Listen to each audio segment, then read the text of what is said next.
I'm Paul Levinson, and welcome to Light On, Light Through, episode 233, my review of Harry Potter 20th Anniversary, Return to Hogwarts.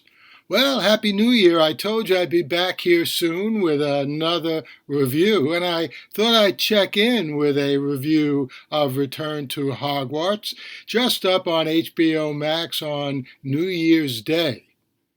I loved it. Here's why. I've always vastly preferred science fiction to fantasy, but you'd have to be insensate to not immediately and immensely enjoy Lord of the Rings and Harry Potter. And I'm also a father who happily drove a few blocks at the stroke of midnight to the Barnes & Noble to get a copy of whatever Harry Potter novel had just come out for my daughter Molly. The only other time I did anything like that in my life was rushing out to a Barnes & Noble to get a copy of Foundation's Edge, fourth novel in the best science fiction series ever written, as soon as I saw that novel had been published. By the way, Jared Harris plays Foundation protagonist Harry Seldon in the TV series on Apple TV, which made it especially good to see his father, Richard Harris, again as Dumbledore in Return to Hogwarts. Now, Molly also encouraged me and everyone in the family to read all the Potter novels, which I did. I not only devoured them at record binge-worthy speed, but I immediately began citing the Harry Potter phenomenon as powerful proof that literacy wasn't dying due to the internet. I'm always happy to refute the glum prophets of doom that seem to populate academe and a lot of the cultural world at large. Now, as to the reunion movie, it was just bursting with joy, energy, and tears, happy and sad. As Daniel Radcliffe, Emma Watson, and Rupert Grint were crystal clear about, they literally grew up making those movies, which, by the way, I also saw with my family as soon as they were released. And that experience not only changed Radcliffe, Watson, and Grint's lives, it made their lives. And these three actors and everyone in the documentary had a beacon of insight into how that happened. Return to Hogwarts could be the basis of a doctoral dissertation about children who become adults in the carnival of fame and work that spanned 8 blockbuster movies and 10 crucial years.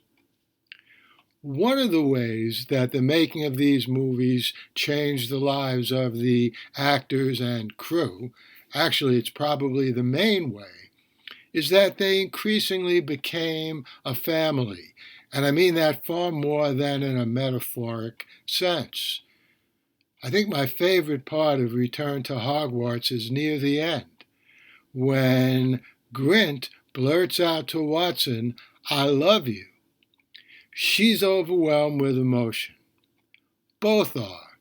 And although Grint quickly clarifies that it's, quote, as friends, unquote, we all can clearly see that it's a lot more than that. Now, it may not be romantic love, who really knows, but it's something far deeper, more profound, more magical than the love we might feel for even a very close friend. Which pretty well sums up the way I feel about the Harry Potter novels and movies and their wonderful impact on our culture. And it's the way I feel about this now classic documentary.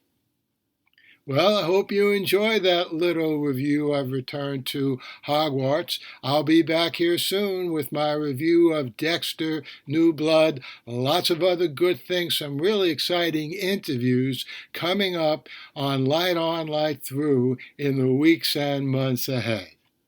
In the meantime, stay safe, stay sound, and enjoy.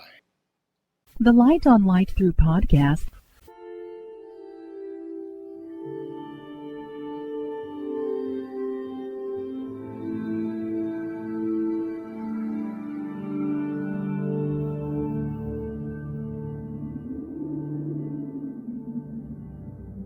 Athens, 2042 AD. She ripped the paper in half, then ripped the halves, then ripped what was left again into bits and pieces of history that could have been. Sierra Waters had read once that, years ago, it was thought that men made love for the thrill, while women made love for the sense of connection it gave them. Curled Up with a Good Book says, Sierra Waters is sexy as hell.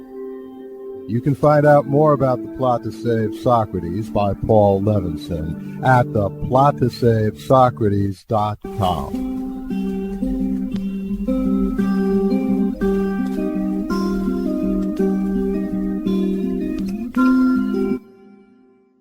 Paul Levinson Silk Code about an ancient biotech war raging on in secret for centuries.